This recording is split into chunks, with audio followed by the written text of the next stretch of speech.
Neurocareers podcast listeners. So welcome to another exciting episode where we explore the cutting edge of neuroscience, neurotechnology, and groundbreaking careers. This week, we welcome Dr. Mustafa Hamada, Chief Scientific and Product Officer at Mendi IO, a company that's redefining the future of brain training through accessible wearable neurotechnology. And Dr. Hamada's career is masterclass of blending science, product development, and innovation. With a background in experimental neuroscience from the University of Cambridge, he's taking his passion for cognitive health to new heights, helping people worldwide access affordable brain training tools. Together with Dr. Hamada, Mendi IO is bridging the gap between high-tech cognitive neuroscience and user-friendly consumer products. Their use of cutting-edge FNIRS technology allows users to monitor and improve their brain activity in real time. So, welcome, Dr. Hamada. How would you like me to address you? What's the best way? Thank you for having me. I think Mustafa is just fine. My first name, it's completely fine. Thank you, Mustafa, very much for joining us. It's a pleasure to have you on our podcast. We're waiting for your insights into careers and also recent developments in Neurotech. Can you please briefly introduce yourself and tell our listeners where you are joining us from what part of the world? Thank you. Yes, thank you for having me again. I really appreciate it. I'm looking forward to our conversation. So yes, my name is Mustafa Hamada. I'm calling you from Gothenburg, Sweden. As you said, I'm the Chief Scientific and Product Officer at Mendi. It's a Swedish Neurotech company based in Stockholm, so I work remotely. My background is, like you said, it's in experimental neuroscience. I did my PhD in neuroscience and also biophysics, or aspects of it at least. After my PhD, I did a brief half-year postdoctoral fellowship before transitioning to tech. I worked as a software engineer for a medtech company here in Gothenburg, and then became a team lead, and then worked as a product owner before joining Mendi about 2.5 years ago as their science lead, and then sort of the role morphed into taking care of the product, basically, and coordinating research, validation, also responsible for the innovation aspects and the hardware. So it's been a very interesting journey for me. And like many academics who finish their PhD or postdoc transitioning to tech, it's not an easy transition. I think I was fortunate, lucky to be in the right place at the right time and meeting the right people. And I think people really tend to discount the effect of serendipity in one's career and life. So it's not just about having a plan and a checklist to go through and then you'll reach your goal, but rather it's more of it's a combination of grit and a lot of luck, I have to say. Thank you, Mustafa. Can you clarify, is the company based in Sweden and you are working there? In Gothenburg, exactly. Yeah. So the office is in Stockholm, but I work in Gothenburg remotely. Yeah, full time. Yes. So the team is distributed as well. Some of my developers are in Malmö, for instance, further south in Sweden. Designers and iOS developers are in Stockholm. And we have growth specialists who are also living in London, for instance. So we're a very international team and an international company, and it's very, very exciting to be so diverse working at Mendi. So I enjoy working remotely. I think I focus better in my own little bubble than in office environments. Can you tell about the product that Mendi has created so that we would know at the beginning what it is, and then we will be discussing different aspects? Yeah, absolutely. So Mendi started in 2018. It was founded by two Swedish engineers. And it really started with a very, I would say, a simple and yet powerful idea, and that is to make professional grade neurofeedback accessible to everyone, anytime, anywhere. And the company had an incredible success with over 10,000 devices sold on Kickstarter, and they raised about $3 million through crowdfunding. But for Mendi, that was really just the beginning. The vision for Mendi that we have, we like to dream big. We like to aim high. I think it invigorates people to not just sort of constrain yourself to thinking only locally. Oh, if we just focus on this market or focus on this market, but we want to be part of a larger movement. We actually want to be a key player in revolutionizing global brain health or brain wellness, if you will, and be able to bring technology to people instead of bringing people to technology. So neurofeedback clinics for the longest time have been restricted to this brick and mortar establishments. You have to go to the city. The accessibility was also very limited. Not every major city has neurofeedback clinics, for instance. So these two incredible engineers that started Mendi managed to miniaturize that technology into a very sleek ergonomic headband.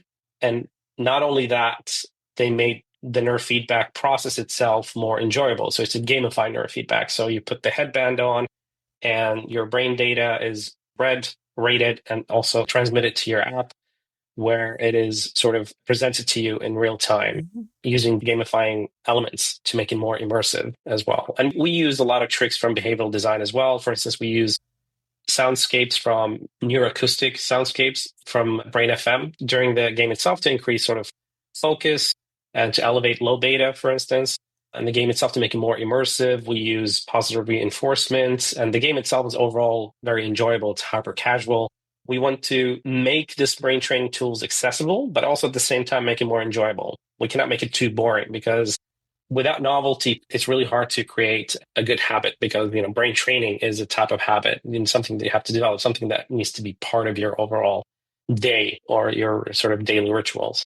So this is, just in broad strokes, what Mendi is, what our goal are. And what we aim to do in the future is not just to be a gadget, but rather we want to build a brain health platform that offers not just neurofeedback, but other services that helps individuals through their brain journey. We want to incorporate services into the Mendi platform, including self-report surveys like PHQ-9, GAT-7. We also want to incorporate cognitive assessments.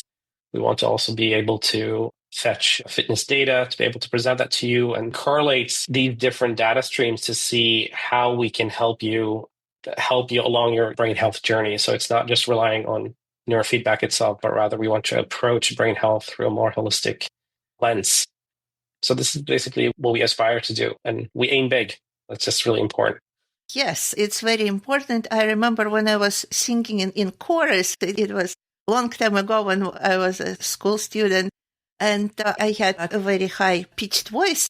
Those with high-pitched voice were told that we need to sing always a little bit higher in order to get to the exact place where we need to be. Yes, so you need to dream bigger to get where you want. So it always brings you to the place where you want to Exactly. be. Yes, that's an excellent approach. Exactly. And what people are currently using this device for what specific applications? So we have just about over 40,000 users all over the world. And the Mendi neurofeedback is a type of neurofeedback. It's called upregulation neurofeedback. So when you wear the Mendi headband on your prefrontal cortex, basically on your forehead, we measure the brain activity of the prefrontal cortex, and we, in essence, train the prefrontal cortex. So the game itself, it's upregulation neurofeedback. It is predicated on that when you put it on and you start the game itself, the neurofeedback session, what you need to do is to commit to concentration, right? Trying to focus on the ball or trying to avoid any distractions at the same time. And so when you focus and you try to commit to concentration, the balls start going up. You can really view this as an oscilloscope of your brain activity. When the ball goes up, you're basically committing to concentration. When it goes down, then you're basically sort of could be mind wandering or being distracted. This is just speaking in very broad terms here. We use optical technology called FNIRS, functional near-infrared spectroscopy. So what we actually measure is the blood flow.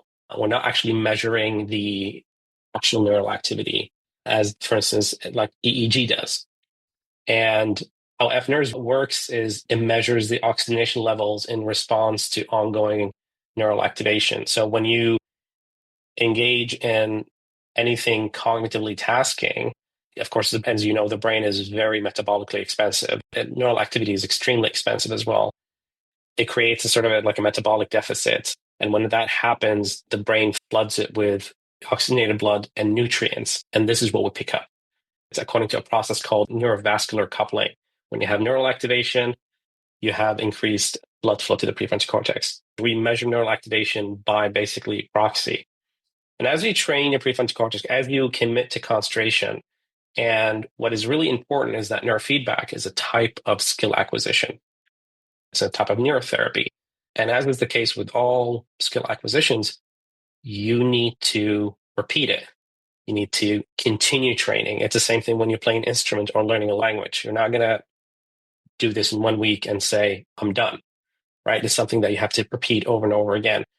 And after some time, that helps your brain to self-regulate. You basically become better at concentration. And that effect itself tends to generalize to outside the game itself. So when you're at work and you're trying to focus on a certain task, you can summon your focus much easier because in a sense, you've exercised that muscles. You've trained that muscles to summon your focus. So this is in essence what Mendi is as it is today. We're developing new games. We're also developing downregulation neurofeedback to instead of activating the prefrontal cortex, we're trying to reduce the prefrontal cortex. If you find yourself in a more hype or more alert condition and you want to become more zen and more relaxed, for instance, then downregulation neurofeedback will help you achieve that too. It's bimodal. So it's not just upregulation. You also need downregulation itself. So to be able to master these both states is really the ultimate sort of skill acquisition. And this is what neurofeedback comes in. So this is what basically Mendi is and Mendi does. Thank you very much, Mustafa. And my next question is, what do you do at Mendi to show to those people who might want to do similar things? What do you do? What is your contribution to this product development, to the company's mission? Right. My job, in essence, as a chief scientific and product officer, your title in such a small company doesn't really dictate what you do. Everyone is juggling several balls at the same time. And that's the beauty of it, because as a team, we rely on one another. But my job is more strategic. So I set the vision for the product itself, and I make sure that we hit these milestones. And Mendi being a type of an intervention in neurotherapy, it's really important that everything that we do is scientifically validated. This is the bar that we have at Mendi, that we do not implement anything unless it's scientifically validated. We're not just selling a gadget. We're not just developing something for fun, but we are committed to help our users solve the problem they are trying to solve, why they bought Mendi in the first place. And our user base is extremely broad. We have people who have ADHD or ADD-like conditions who use Mendi, those who have conditions of anxiety, depression, and those who just basically want to improve their brain health. And it's the same thing when you go to the gym. You don't have to have a back problem to go to the gym. You can just go to the gym to feel better, to exercise, and just sort of hedge against injuries and age gracefully, if you will. So my job primarily is to really set the roadmap. And also communicate to the team the milestones that we need to achieve, make sure that we have the resources to do this, and also making sure that everything we do passes the scientific validation bar. And that's on the product side itself. But there's an entire team around this. We have UX researchers, we have a product designer, and we work as a team. It's not a top-down directive type of environment, but rather it's a very collaborative environment. And every individual in the team has autonomy. And because we're such a small company, it's really important to have this sense of autonomy, because when you delegate autonomy, also when you establish autonomy, it's a token of trust to the individual. So an iOS developer or an Android developer, when we tell them you are responsible for the platform, I trust the decisions that you are making. That is extending a token of trust, that I trust in your abilities to make the right decision.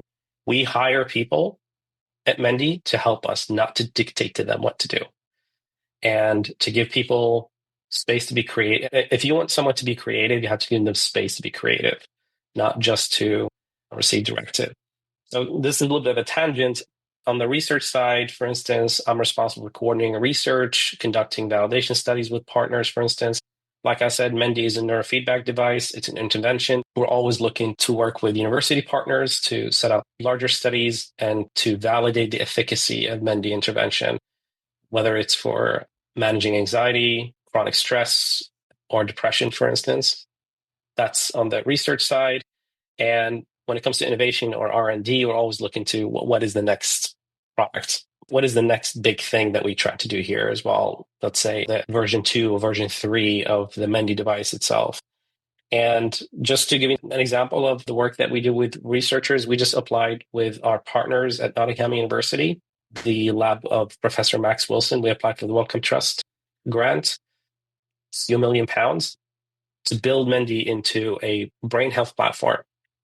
Basically, so the grant is over 3 to 4 years to build Mendi into a viable, let's say, brain health platform. And then in the fourth, sort of the final phase of the grant is to test it to run a distributed RCT study for anxiety and depression.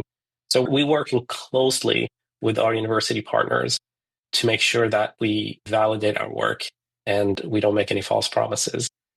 But also internally, when it comes to working with, let's say, innovation, we recently received a grant from the Swedish innovation agency, it's called Vinnova, to run internal studies. What we want to do is we're sort of in the process of developing a product called Mendi Neuroscience. It's a working name. And what that is that we want to be able to develop an algorithm that can measure sustained attention using FNIRS.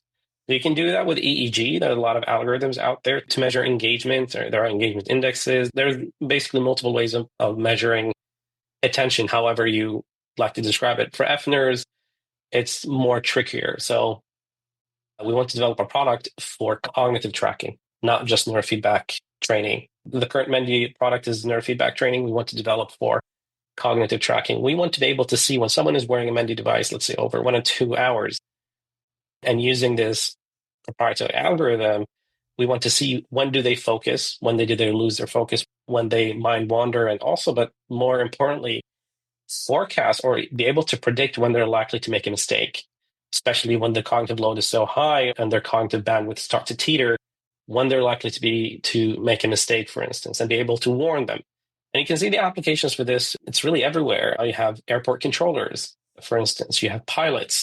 Any job that is, or any type of environment that is high stress environment, multitasking environment, or just a mind-numbing environment where you're likely to make a mistake because you're doing something repetitive over and over again and your brain sort of disengages, it's really important to have some type of device that tells you, you should take a break, you should do a training, you should go for fresh air, whatever, so you're not making a mistake. So this is my job in essence.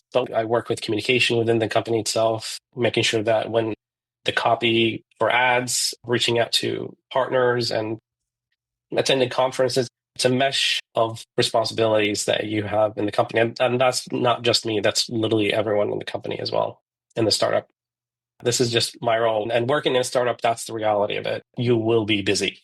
I absolutely agree with you. How many people are currently working at Mendi?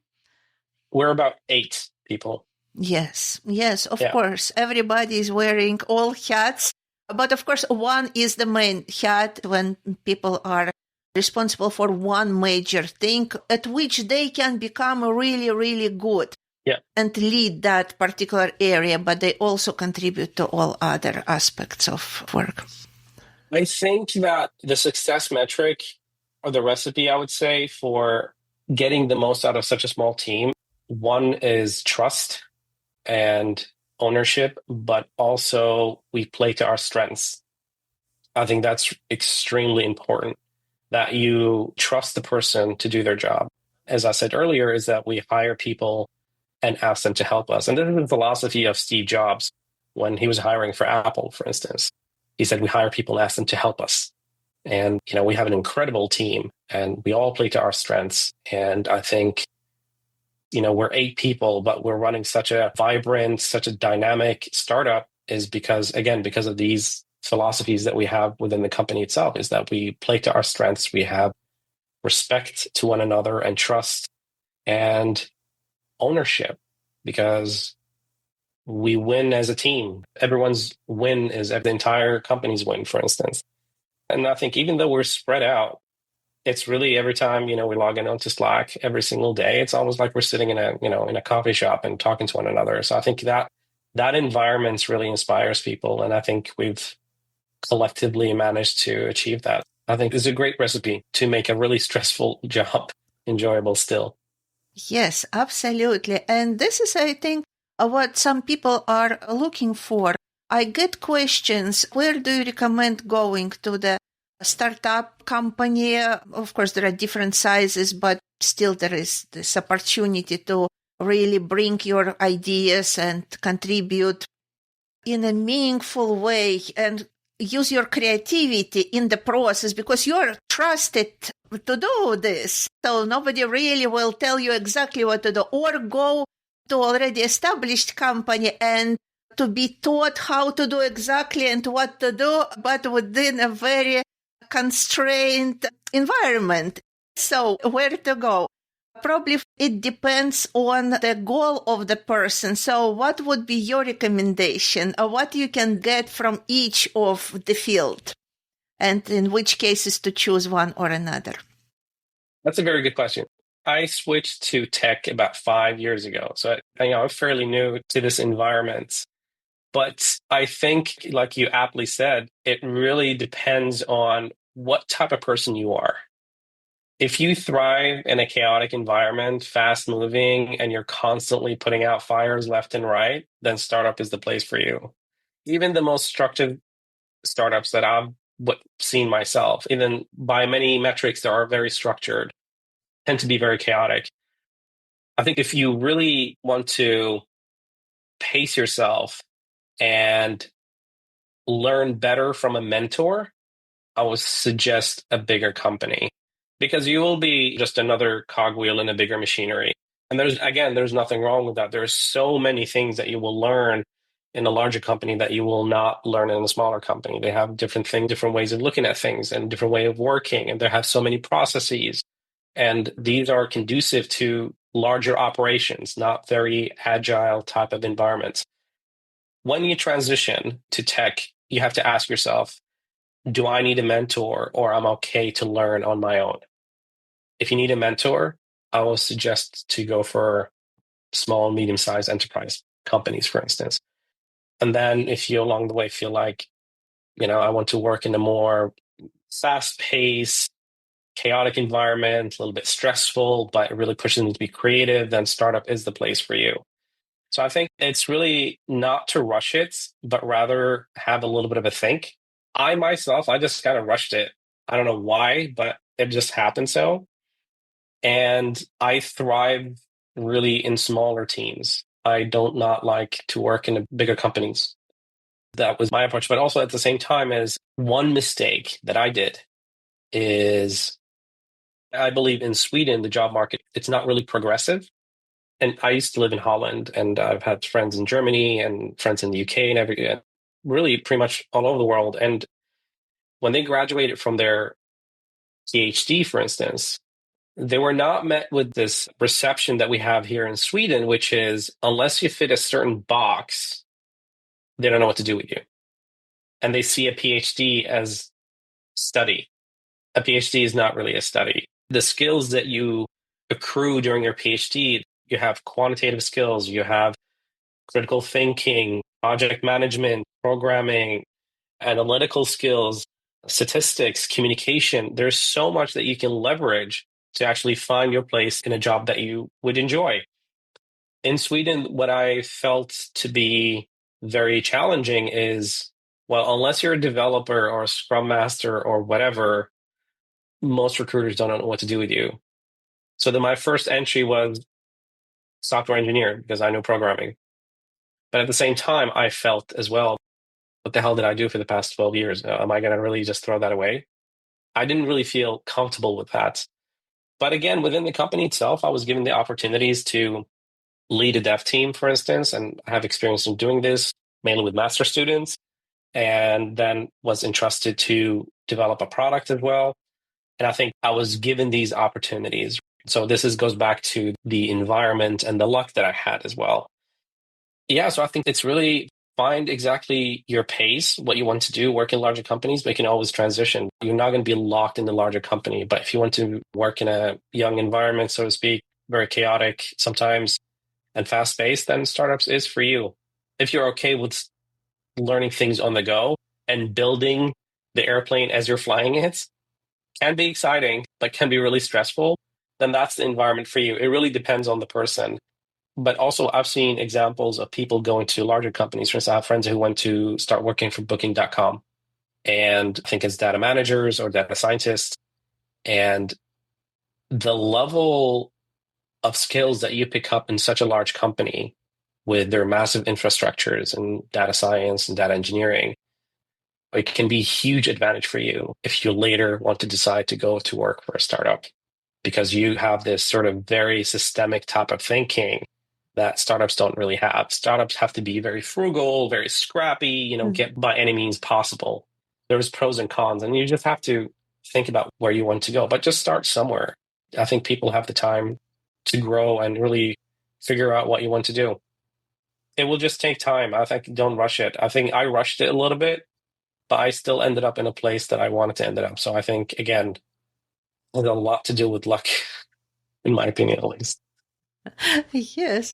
And thank you very much for mentioning that difference between startups and already established companies. And I witnessed it firsthand, although it wasn't startup, it was already a company of about 50, 70 people, but still everyone is wearing at least several hats. You need to be ready to do things that are not exactly your responsibility field, but it helps you to develop this flexibility, learn new skills, and it's a great place to develop yourself into a specialist, especially in one particular field that you are good at. That's, of course, is important. Well, we discussed something very general, right? So this is, I didn't really give any details. I rather drew from my own experience, and my experience is not really unique at all. But I think people transitioning from academia to industry, one thing to think about is really look at the landscape, look at the world as it is today. With the rise of AI, just see how much AI has boosted productivity and rendered mundane tasks almost can get them done within seconds. I think the world that we're in now, and that's just a theory, I think it's widely shared, at least with some people, is that it's not enough knowing information at this point. You need to be able to synthesize it as well. So I think the best tool you have for today's economy, for today's workforce, is to be creative. And, with the VC crunch that you see here, startup salaries, for instance, CEOs are making less than CTOs and CPOs because there's more focus on specialization, special skills, rather than generalist skills. To be a generalist was something that was revered before. Oh, I can be a jack of all trades. Yeah, sure. But with ChatGPT at your fingertips, you can query information very, very easily. You can basically catch up on certain topics that you're not familiar with very, very quickly. But I think these days, you really have to focus on a job is to be specialized at something. I think that will get you far. Again, it's not just enough to know information, but you need to synthesize it. So I think the world eventually will be run by these innovators and pioneers and designers. People are creative that generates new content, generates new knowledge. I think that's what you'll stick out, not just parroting and regurgitating something that is online, because now everyone has access to it. I think I would personally, and I'm not a career coach, but I would steer clear of this generalist path, actually, and really focus on specialization. People need to have someone who is good at something, really, really good at something, and not just know things very superficially, but not being too T-shaped is my point. That's the advice I give, at least to those who ask me about transitioning from academia to tech, is to really not take the path of becoming generalist, but rather focus on specialization, basically. I think that's a great advice. And I absolutely agree with it. And many people are asking, what should I do? Should I learn everything or should I focus on something? I say, of course, it's good to know everything, at least a little bit, to be able to communicate with the team, because teams are multidisciplinary right now, but you definitely need to find your specialization. Yeah. And what are those specializations that you think are valuable to develop right now when people are going into neurotech specifically? I would say neurotech specialization is Well, in general, neuroimaging, be able to leverage AI for neuroimaging as well when it comes to product development is the UI part, user interface, is becoming the easy part. Because with Figma, for instance, the design tool that most startups use, for instance, they have an AI plugin so you can generate wireframes very, very easily. The design itself, UI, is the easiest part. UX, the user experience, is what most companies are selling. What you're selling is not really a product. You're selling a unique user experience. Behavioral design, you be able to leverage behavioral science into design. I think that's most designers don't really have that skill.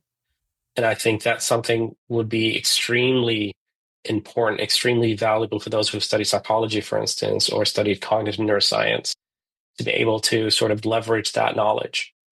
And there are so many books out there, and I think one of them read before, it's called Bottlenecks, about designing around the brain-centric design, for instance. Of course, understanding and being able to communicate. You don't have to be an AI researcher to be able to learn how to apply AI, to be able to know when to use AI and how to use it. I think that's also really, really important piece of skill to pick up. But overall, I think being very analytical and very quantitative and qualitative in terms of data analysis, these are skills that I found to be very valuable. But at the same time, if you want to have a position that is more of on a strategic level, I think you also need to learn strategy. You need to learn markets. You need to learn finance. For instance, there is so much from psychology and neuroscience that you can apply to research. For instance, I held a workshop on how to design ads that captures attention based on neuroscience, for instance. So I think it's what you know will be applicable in more areas than you think. And for neurotech, I think really just start with the fundamentals, understand the application of BCI, understand EEG, FNERS, and neuroimaging in general, understand where the field is going, because the field is literally, it's like almost a bush, it's branching in all directions. We don't know where it's going to go. I think it's really just start somewhere. It's really hard for me to pinpoint exactly where to start. I still have my library from my PhD with thousands of papers about applications in BCI. I keep reading new papers coming out, and both non-invasive neurotech, but also invasive neurotech advances are happening. So I think it's really keeping with the times almost, it's like when you do a PhD, right? You have to be on top of your field. You need to know what's the latest paper that came out about, let's say, myelin or action potential conduction, whatever it is.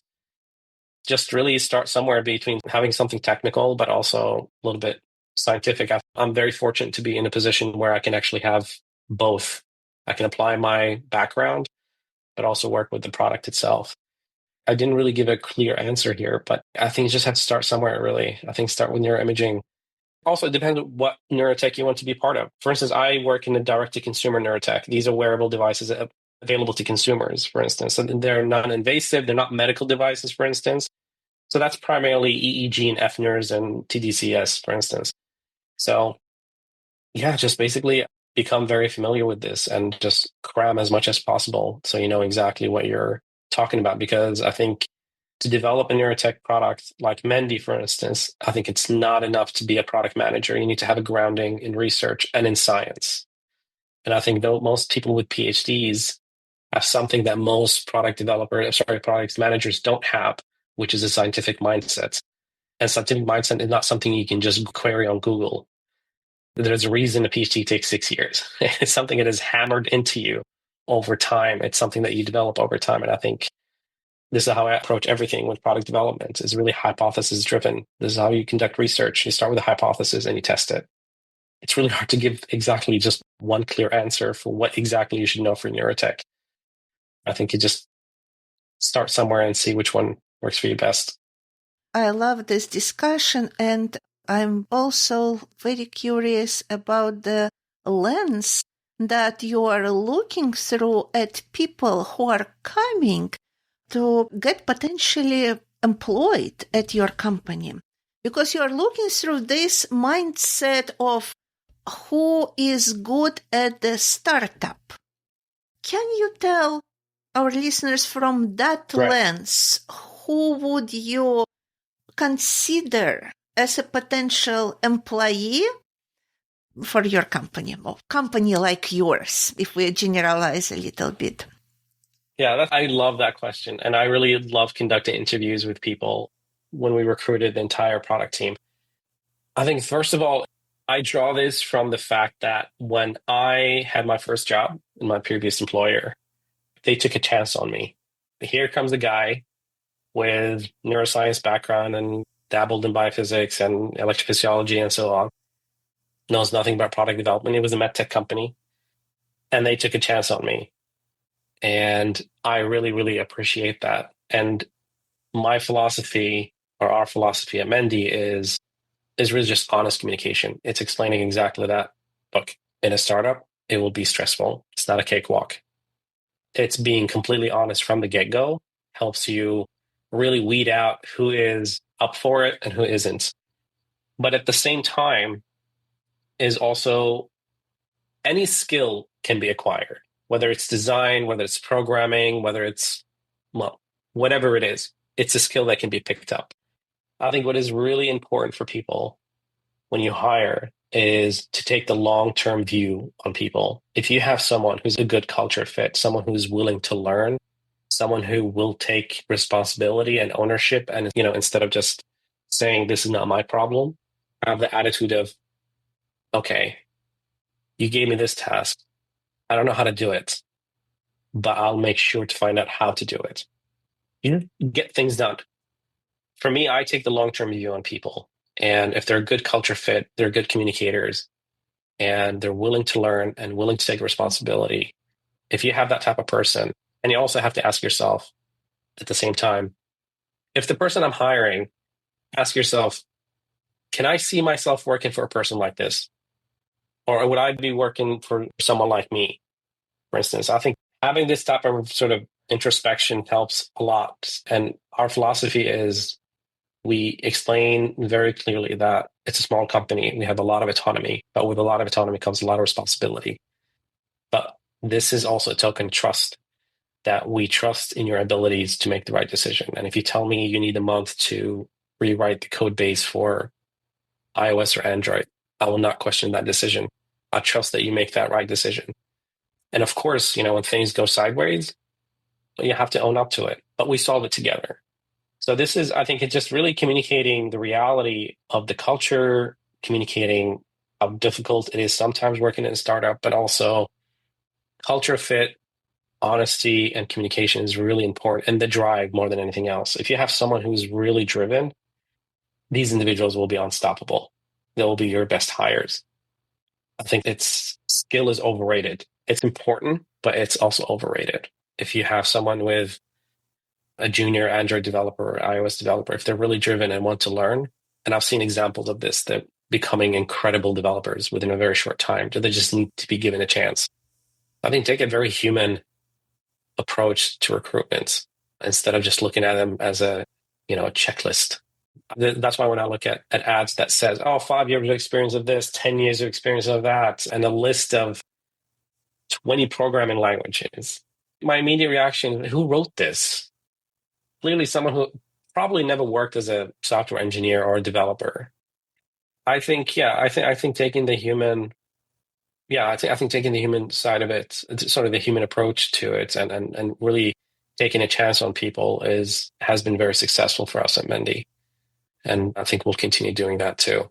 We have an incredible team. I really couldn't ask for a better one. And from the same perspective, what can you maybe recommend to people who are applying for jobs? The same, maybe when they're applying to Mendi, how to behave during the interview? Because you already mentioned that it's important to have this very honest communication, yes, from your side, and communicate clearly. So what would you recommend to people who are talking to you? What would be the best way for them to present themselves and communicate? In that sense, I think reciprocity is also really important. Just as we were honest with the candidates, to be equally honest as well. Look, I mean, these days it's very easy to see through the excessive enthusiasm. Maybe a little bit of a cynical person, but I can see through this excessive enthusiasm. I think when we have interviews, we always make it extremely casual. Like it's really just making sure that we're just having a conversation. We just want to know how you are, because the way we talk to you now is the same way we're going to talk to you working at Mendi. What I would recommend is, let's say, again, let's take the example of someone coming from academia, for instance. When you present yourself, and again, this I'm speaking about the Swedish job market here, because I told you that you have to fit in a certain box for recruiters to know what to do with you or how to recruit you to a certain role. First of all, explain what you did with your PhD, why you did your PhD in the first place, but also explain how you can leverage those skills to do the job that you're applied for. Not just say, I'm willing to do anything. Again, it really breaks my heart because I didn't do this myself. I just decided to start from zero. While I know full well I could have leveraged a lot of what I learned during my PhD to do my job and to do it really, really well and be able to do really well in other interviews, but really to be able to just package what you've learned during your PhD and explain to the recruiters how you can use these set of skills that you've accrued over 6 or 7 years to do that job and how you can do it well. It's a conversation. It's a way you're selling yourself, and you just have to really just not undersell this incredible journey that you took to acquire a PhD. It was the highest degree possible. It's no small feat. I think people should really not discount the effort and the mental toll it takes to do a PhD, and be able to really just, sit down, say what you've done through your PhD, write down the set of skills that you have, and see which one of those, how you can leverage those skills that you accrued that you can do really well to do the job that you're applying for.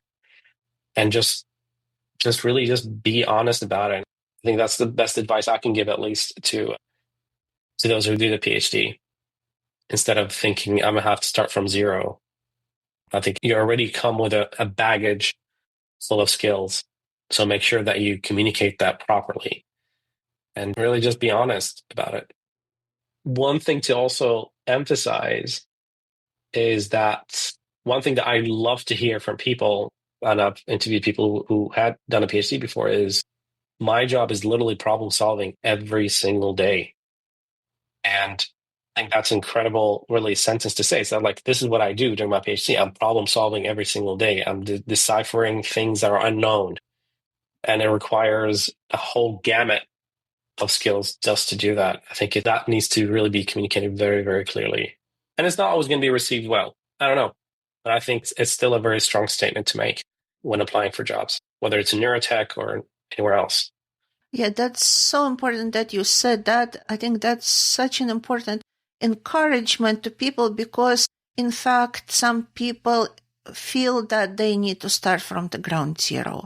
And they're thinking all this life, and some people have not only PhD, postdoc, and maybe some work experience behind that, but it was mostly in research, and they feel that all that time is lost. And so important that you are talking about the mindset that was developed during that time, that is so valuable, that you cannot acquire in one day, 1 month, even 1 year. It's acquired over time, and it's a great, great, great asset. The problem is how to demonstrate it, what to show. And I'm grateful for providing just a very clear example of problem solving. That yes, during time, every day, I was solving the problem. What other skills that you would say are important and valuable in industry that people develop, not even acquire, but develop during their academia studies and work? Like you said, the problem solving that requires analytical and quantitative skills. I think communication is extremely important. When I started my PhD, I could not communicate my own name. I was pretty terrible at it. And I was put in a position where I was sort of thrown into the deep end and learn to communicate. I've shown to some of my colleagues the papers that I published and explaining to them what it is. And then a lot of them are just mind boggled by the complexity of the research that we do. And still being able to communicate that in clear terms, I think that's an invaluable skill. You see, if you're a CEO, you're a storyteller. That's communication. You're a storyteller. You're selling the future. You're selling a derivative. When you're pitching for a startup or startup ideas, you're selling basically the future. You're telling a story. You're selling what the future would look like, and you try to get people to buy into it. That's communication. Not just poster, not just presentation, but really be able to beat on your craft and be able to really sharpen your communication skills. I personally learned to communicate during my PhD. I did not learn that to do that anywhere else. I think it helped me immensely to be able to communicate the product value, the value proposition that we have, be able to speak to my team in both technical and non-technical terms, be able to switch between technical jargons to layman jargons, for instance, when you speak to investors versus when you speak to CTOs or developers. Another thing is project management. When you have a PhD, you're basically self-employed. If you think about this, you have a PI, of course, you have a mentor, but you're still the one designing the experiments, conducting the experiments, compiling the results, presenting the results. That's project management. It's not a study. You're not burying your face in a book. That's exactly what it is. That's project management. Not to mention the fact is that we all had to learn to keep up with the fast pace of the field. I mean, every month, hundreds of papers in neuroscience are published. And I remember when I started, I used to read the paper from title to the acknowledgement. It took hours. I don't have time to do this. I mean, this is just one paper. It took half of the day for me. And then you learn to basically, I think this is a really cool skill, is that you learn to skim through and critically appraise on the go whether this is a good paper or not a good paper. My approach to everything, what I had to learn through the hard way again, I see a paper, I immediately go to the methodology section. If I see that the methodology is subpar, I don't even bother to read it because I already know this was conducted improperly or not to the same standards that I would like to, not to the same experimental standards that I would like to, for it to be on. And also literature review. It's probably one of the best skills that you can possibly have during your PhD. Be able to get acquainted with an entire new field or subfield and be able to compile that into a cohesive brief. I mean, no, it's a lot of AI-aided tools that can do this for you, but that's also an extremely important skill to have. And then you have your technical skills. I worked with hardware. I did a lot of electrophysiology, for instance, the concepts of voltage and amplifiers, and working with electrodes, for instance, working with data analysis, working with writing scientific coding, for instance. These are also skills that are highly valuable in tech. If you like to be a developer, then, and you know programming, R programming, for instance, if you know statistics, it's incredibly valuable. Any type of object-oriented programming skills is very valuable, whether it's, was it Python or some other language. I think it's extremely valuable. But for me, what I've found that helped me be very useful and very successful in my job is really the communication part. Be able to communicate something professionally, communicate it in a way that would make sense to people and explain complex concepts and to break it down into simple terms. I don't think I'm great at it. I'm learning. You're always learning. Project management, I think personally, if I were to give I would give myself a B minus. I struggle with this a lot because you're juggling so many balls in the air, but I'm also getting better at it. Also, I work with such an incredible team that even when I drop the ball, they pick it up. So it helps a lot. And you're constantly learning. You can take courses online. There's Udemy, there's Coursera. There's so much you can learn from to sort of really upskill your portfolio with whatever job that you want to apply for. Really just want to emphasize that people who do PhD not to throw that away because, oh my God, there's so much that you know that you can apply in the industry that most people in the industry don't really have. Thank you so much for emphasizing this. I think you uplifted so many spirits right now with this. And can you share your journey into the industry? What were the challenges that you experienced and how did you solve them? maybe you can bring us on your path to where you are now.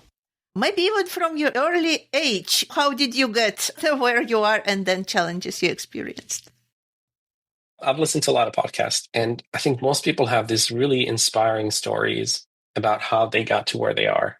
Unfortunately, I don't really have that story. My story is extremely mundane and very ordinary. I ended up even in neuroscience literally by accident. I didn't really plan it. I can tell you this is that I studied toxicology and pharmacokinetics. And in your fourth year university, you have to do a senior project. No, I can't remember what was it called. And I forgot to apply for it. So they would post it on the student portal. And I have not logged into the student portal for a very long time. I didn't care. I was lazy. And it was posted, and everyone chose their project, and there was just one left. So I just went for that one because there was no other project. And it was with this incredible neuroscientist, Dr. Marlene Bartos. She's from Germany. She originally from Freiburg Universität in Germany. And I showed up to her lab, to be honest, and I said, "Hi, my name is Mustafa," and I signed up to the project that you posted on the student portal. When I look back at this, I mean, this is the serendipity of life, if you will. Her lab was an electrophysiology lab. It was a neuroscience electrophysiology lab. And I remember I showed up in her office late as usual. And she walked me to the lab and she introduced me to master students, not PhD students, Michel and Jonas. And they're both doing patch clamp and working on the hippocampus, the A1 region. Yeah, she made a brief intro and she said, "This is what we're doing." And can't remember correctly. She's like, "Yeah, well, this is the lab." And I got a very quick introduction to electrophysiology. I never heard of electrophysiology in my entire life before that, but I liked it. You know, they let me patch a neuron and I could see the voltage potential on the screen, and I was just taken aback. I was looking at these amplifiers and all this electrodes and the wires, and it just sparked my interest. And I did my bachelor thesis on it. And after that, I want to do neuroscience. Not because I planned it, not really. It's just because I was too lazy to log into the student portal, and it was a last project. And I applied for experimental neuroscience and ended up with Professor Stephen Williams at the LMB, Laboratory of Molecular Biology in Cambridge. And after that, I wanted to do a PhD in neuroscience. I traveled to Australia for 2 weeks or 3 weeks, I remember, to work as a sort of research student for Martin Kohler. He was a Dutch neuroscientist working at the John Curtin School of Medical Sciences in Canberra, the Australian National University. And he got this huge grant to open a lab in Amsterdam and told me, "You want to go do a PhD with me?" And I said, "Okay, let's do it." And literally, I think everything sort of happened by accident. I did not plan to do neuroscience or anything. I just sort of fell into it and I loved it. And I continued to do a PhD on it. And then I did a postdoc and I worked too much during my PhD. I had a little bit of a burnout. So I decided to leave academia. I still love research, and transition to tech was a little bit challenging, but I decided that I should be okay with feeling stupid because this is a new field and I can leverage, sure, some of my skill, but it's really going in with a humble attitude that you are going to start from zero and you have a lot to learn. Yes, I know how to do programming, but software development for product is very different from analyzing large amount of data with R or Python or MATLAB. It's very, very different. Again, the challenge was I felt a little bit, I would say, defeated that I had to start from zero because doing a PhD, going to university, and a lot of your soul has been poured into it. And I think the challenges was basically speaking the lingo of my colleagues and catching up on the tech sector in general. I think that was a little bit challenging, but I think, again, this goes back to being able to do literature review, be able to catch up on subjects really, really quickly. And this is what I learned during my PhD. So it was a challenge, but it was easily overcome. But I think it's just learning not to catastrophize everything. And I think it's just learning to give yourself time and put some effort into it. And it's not really rocket science. I mean, working in tech from the outside, when I decided to transition to tech, I thought people, all these CEOs and VCs are these superheroes, incredible geniuses. And then you sit and talk to them, and they're just basically very normal people. Don't discount yourself and don't discount what you know. You realize that there were just people who were given a chance and they were at the right place at the right time. That's all the difference between the two of you. When you ask about challenges, I think there were micro challenges here and there, but I don't think there was this massive challenge that I had to face other than one imposed on myself because I felt like I left academia and felt like I gave up a lot of my years and my efforts, but I'm so fortunate to be able to use it today as well. To use it at work at Mendi and to be able to work with people at Nottingham University, University of Victoria, like, for instance, Professor Olav Krigelson, for instance, we work with them. So I think I have one foot in, one foot out. And I'm also co-authoring a paper on AI ethics. Again, I'm very fortunate. I want to emphasize that it's not due to skill, but really be given a chance and be at the right place at the right time. I cannot discount the serendipity of life that sometimes helps. Yes, and it helps. And it looks like in your life, it really is a pattern, yes, to be at the right place at the right time and also accept this opportunity. You just went with the flow, you listened, you tried, and it ignited your curiosity and kept you going. So you have nothing to lose, really. Just give things a chance. I remember when I finished my project in Professor Marlene Bartos' lab, I gave her a hug and I was like, thank you. I finally know what I want to do and I want to do neuroscience. And again, it was just with the flow. I just went with it. And I think it's a combination of, again, serendipity, but also a combination of the fact that how I was back then. I was lazy. I didn't bother to log into the student portal. I was busy hanging out with my friends. But I think it's be okay with not knowing everything. And this is what you get after you finish PhD. You realize how much you don't know. This is the take-home message. You spend 6 years or 5 years, however how many years you spend during a PhD, and you generate 4 or 5 first author papers, and you should be proud of those, but also realize there's so much to know. There's so much I do not know. And going in with a mindset that I'm going to learn this, I will always constantly be able to learn. I think that's your best weapon, really, to make it and not to assume that you know everything because you simply don't. And just having this, they call it growth mindsets. But I think it's just really be open to learn new things and try things out. You have nothing to lose. If you fail, boo-hoo. So what? Yeah, that's a great example. And also to look at this with the mindset, I have so much to learn and I have tools. I have a mindset that is already developed for learning. Yes. Yeah.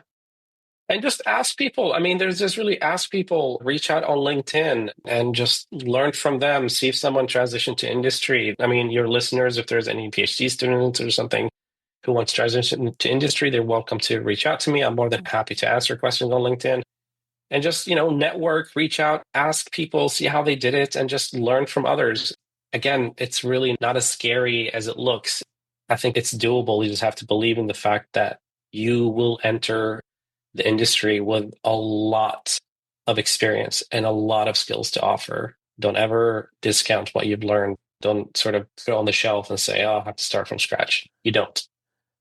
That's the main statement of our conversation. I love it. And I have still 2 questions that I would like to address. We don't have much time left. But my first question is, I just got very curious about all these changes that are happening with neurofeedback, biofeedback, but specifically now neurofeedback. You created this device that people can use at home with their own app. Like you said, it's so different from the past and still current state in many places where you need to go to a certain office. So somebody mounts those electrodes on you and you are doing the training. Yes. So all this is changing the field. So how do you see the field of neurofeedback, let's say 10 years from now? What changes the current development necessitates? How it will be different from what we have right now? I think with product development in general, I mean, this is also one of our roadmap for 2025 and 2026 is I think, and I sound like a parrot with everyone out there when I invoke AI again, I think in the next, maybe not 10 years, maybe 5 or 10 years, I think there will be, of course, increased accessibility, but also this hyper personalization. Because right now, for instance, let's just take Mendi, for example. It's an upregulation neurofeedback. It is not adjusted to the specific individual, right? It's one mode of training. Mm-hmm.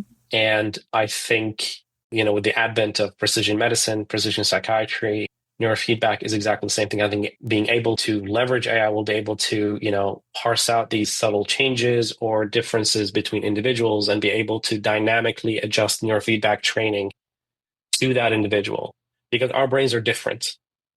The ADHD brain is different from those who, let's say, have anxiety, from those who we call normal. I mean, what is normal, really, if you think about this?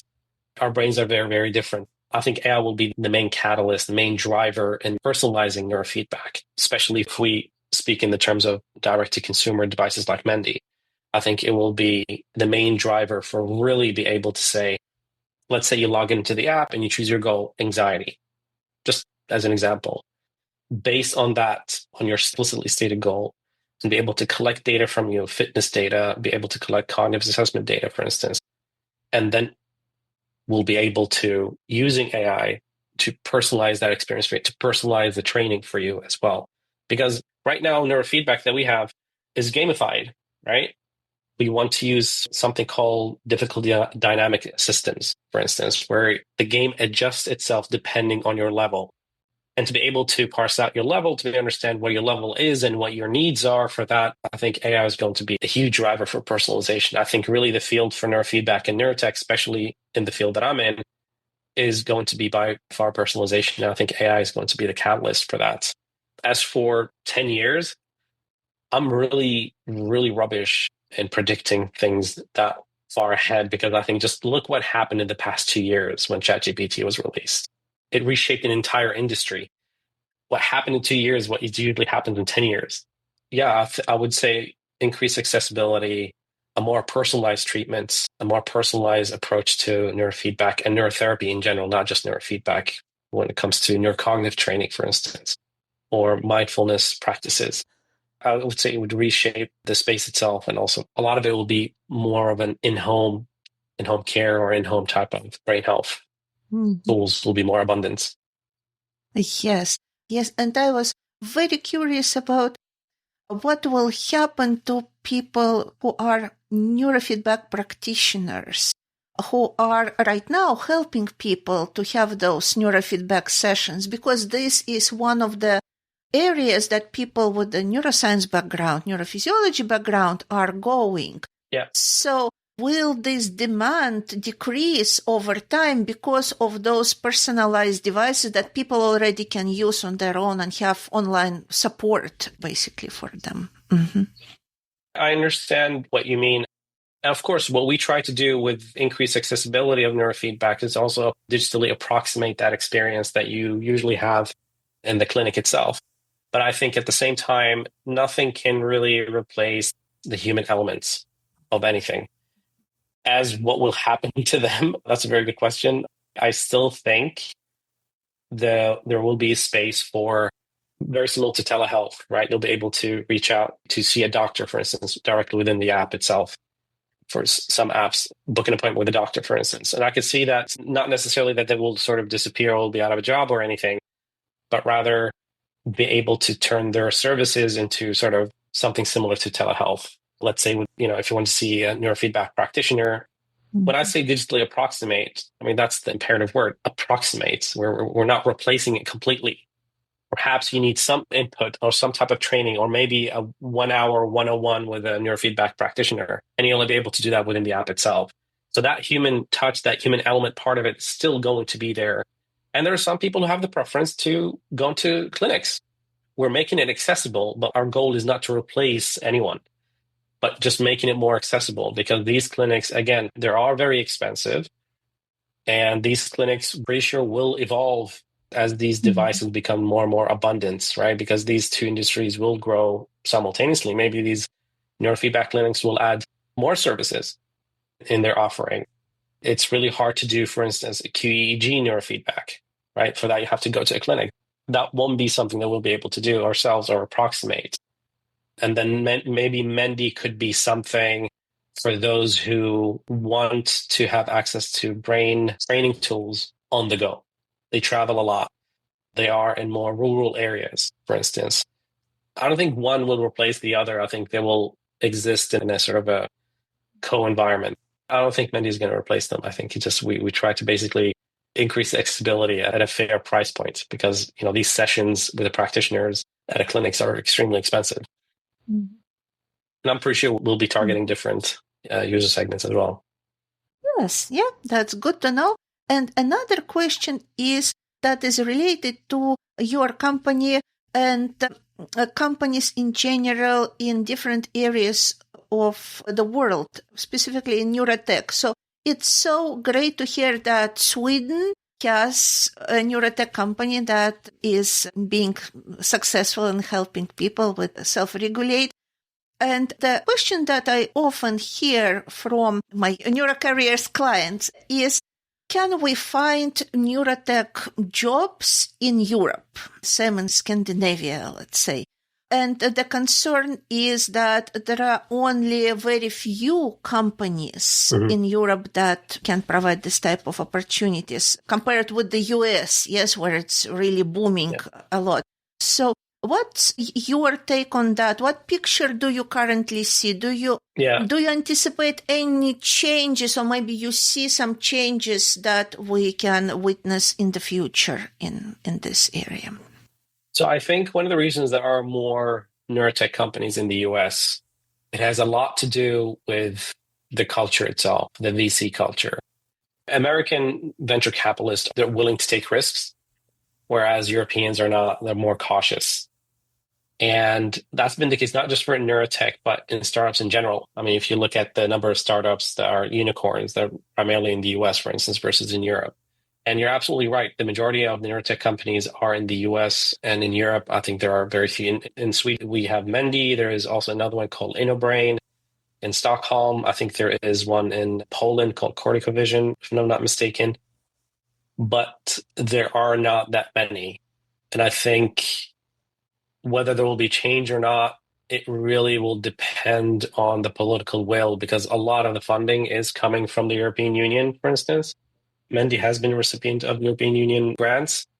So I think it's unless the European investors decide to be a little bit more risk-taking, I don't think things will change that much. And I was at the Brain Innovation Days conference at Brussels, and there was a really interesting panel discussing specifically this, why some companies seem to be thriving more in the US than they are in Europe. And it really came down to, one, excessive regulation in Europe, but also that European investors are more risk averse versus American ones.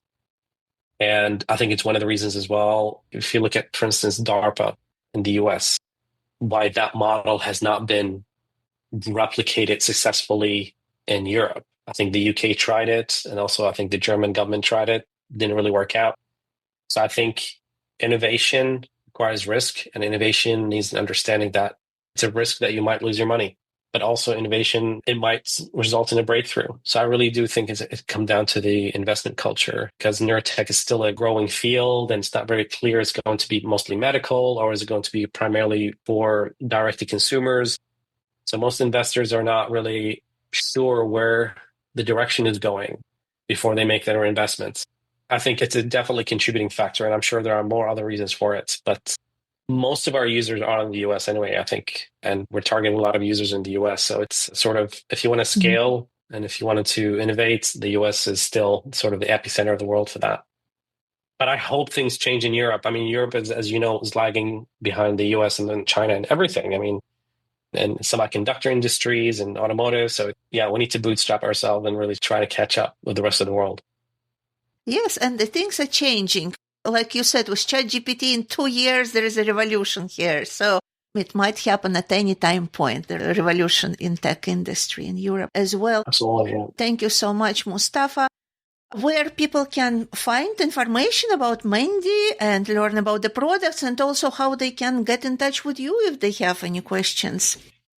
For Mendi, our website is mendi.io, so they can visit the websites. I'm available on LinkedIn, and that's pretty much it. I don't have social media really. So it's these are the two places. Or you can reach me personally on my work email, mustafa@mendi.io as well.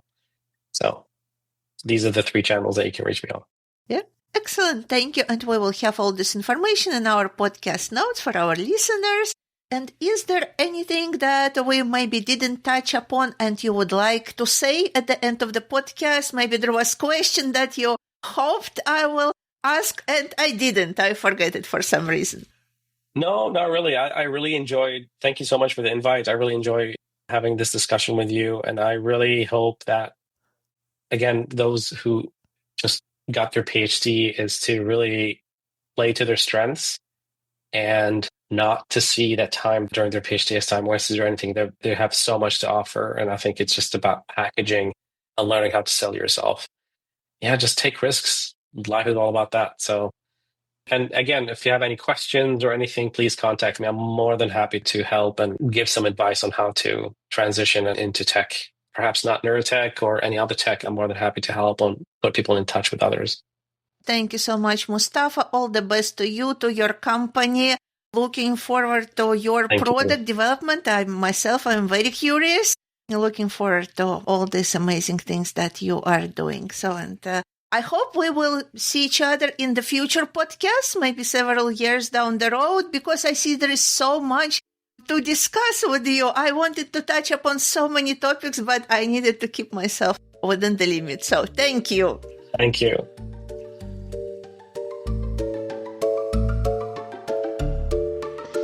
Dear Neurocareers podcast listeners, thank you for joining me and my incredible guests on this exciting journey into careers in neuroscience and neurotechnologies. I hope you've been inspired by the stories of those turning groundbreaking ideas into impactful realities. If you are looking for more guidance on advancing your neurocareer, book a free consultation with me.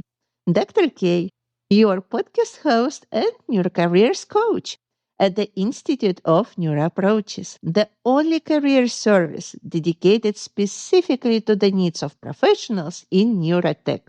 Let's take the next step toward your neurocareer success together. In addition to free consultations, the Institute of Neuroapproaches offers a variety of services designed to help you thrive in neurotech. First, professional development planning. We help you create a tailored career development plan, identify knowledge gaps, and equip you with the tools needed to achieve your goals in neuroscience and neurotechnologies. Second, resume and cover letter review. Get expert feedback on how to craft documents that are specifically designed for job opportunities in the neurotech field. Third, interview preparation. Sharpen your interview skills through mock interviews and targeted feedback, including soft skills, hard skills in neurotech, BCIs, e.g., MEG, live coding, and presentation preparation. 4. Networking and job search strategy. Learn how to effectively network and uncover job opportunities while standing out in the competitive neurotech job market. 5. Negotiation and salary advice. Receive expert guidance on negotiating salaries and benefits and determining a fair salary range for your desired position. All this and more can be found at www.neuroapproaches.org. Again, www.neuroapproaches.org. So, what are you waiting for? Let's navigate the path to success in the world of neurocareers together and turn the impossible into possible. We're looking forward to working with you.